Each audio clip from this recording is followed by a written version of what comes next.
부동산 매매대금 잘 지급받는 방법 1. 거기에서는 저희가 계약서에 잔금 지급 날짜를 특정일로 적어라 라고 방송을 했어요. 오늘은요, 두 번째. 중도금 잔금 지급을 그 날짜에 안 하면 어떻게 할 거냐. 거기에 대해서 특약이 있어야 되거든요. 근데 만약에 특약이 없다. 그러면 기껏해야 할 수 있는 거는 잔금 지급해 달라라는 소송 걸거나 아니면 제 잔금 지급 안 한다 라고 하면서 계약 해지하거나 이거밖에 없어요. 그러면 어떤 특약을 해야 하느냐는 건데요. 우선적으로 뭐 생각할 수 있는 특약은요. 중도금을 중도금 지급 기일까지 지급하지 않으면 매도인은 매매계약을 해지하고 계약금을 몰취할 수 있다. 이 특약을 할 수 있고요. 잔금 같은 경우는 잔금을 잔금 지급 기일까지 지급하지 않으면 매도인은 매매계약을 해지하고 계약금, 중도금까지 몰취한다라는 특약을 하실 수가 있겠습니다.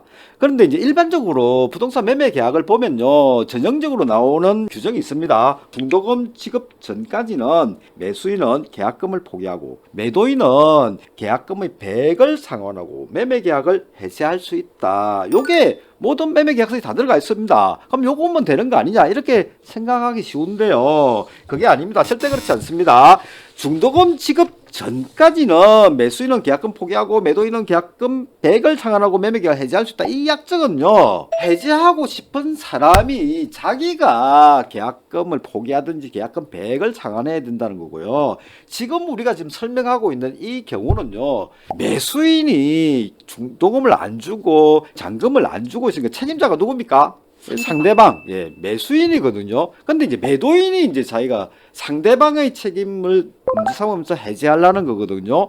이런 경우하고 앞에 나온 항상 매매 계약서에 들어가는 그 규정하고는 지금 다른 경우입니다. 그래서 그 규정이 여기에 적용이 안 됩니다. 그래서 무조건 지금 저희들이 말씀드리는 그 특약을 반드시 정해놓아야 매도인이 중도금 잔금 지급 안 될 때 페널티로 할 수가 있는 건데요. 최근 이제 부산지방법원 판결 한번 볼까요? 잔금 지급 기일이 2년 이상 지났는데도 매수인이 잔금을 지급하지 않아서 매도인이 계약 해지하면서 계약금 몰취했거든요. 그래서 이제 소송이 제기됐어요. 이 사안에서 법원은 계약 해제는 인정했습니다. 왜냐하면 잔금 지급 기일이 2년이나 지났거든요. 그런데 저희들이 말씀드린 그 특약, 계약금 몰취 아니면 계약금 중도금 몰취 특약, 그거가 안 된 사안이었죠. 그랬더니 오히려 법원에서는 매도인한테 지급받은 계약금 다 돌려주고 뿐만 아니라 계약금에 대한 연 5% 이자까지도 반환하라고 판결했습니다. 그래서 황당하게 생각할 수 있어요. 상대방이 돈을 안 줘서 내가 계약을 해지했는데 내가 계약금까지 뱉어내면서 계약금의 이자까지 물어야 되냐라고 생각할 수가 있는데, 상대방의 채무 불이행이 있을 때 그러면 내가 손해를 얼마로 매길 건지를 특약으로 정해놓지 않았거든요. 그러면 특약으로 안 정한 경우더라도 내가 손해본 게 있으면 받을 수가 있어요. 근데 손해를 봤다는 사람이 자기가 어떤 손해를 받고 그게 얼마짜리 손해인지를 다 입증을 해야 되는데, 입증을 못하면 뭐 손해액을 주라고 할 수가 없는 거죠.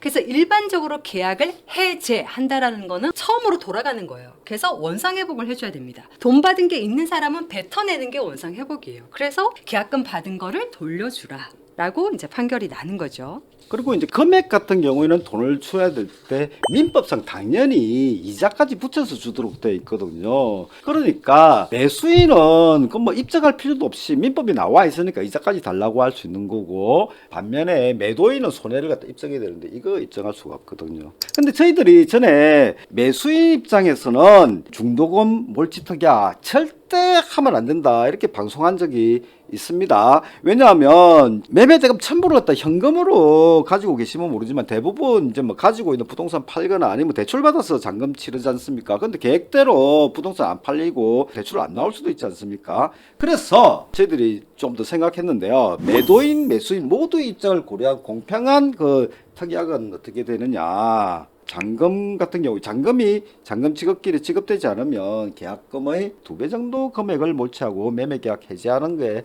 좀 공평한 특약이 아닌가 그렇게 생각이 듭니다. 네, 그래서 이게 정하기 나름이긴 해요.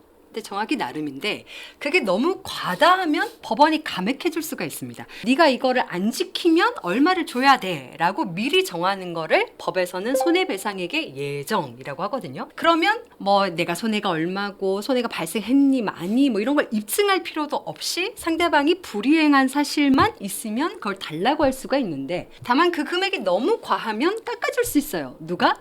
법원이 깎아줄 수 있습니다. 그래서 만약에 내가 매수인인데 내가 잔금을 지급 못해서 계약서에 따라서 뭐 계약금이랑 중도금 몰취 약정이 있었고 그걸 몰취를 당했다. 그러면 이제 법원에 소송을 하셔가지고 아 이거 손해배상액의 예정이 너무 과다하니까 좀 깎고 얼마를 좀 돌려달라라는 소송을 제기하시면 됩니다. 예, 그러면 이제 법원에서 깎아줄 수도 있는데 또 안 깎아줄 수도 있거든요. 그러니까 매수인 입장에서는 웬만하면 너무 세게 예, 안 잡는 게. 예, 중도금 전부를 갖다 몰치다가는 그런 특약은 안 하시는 게 좋겠습니다. 이상으로 술술법이었습니다.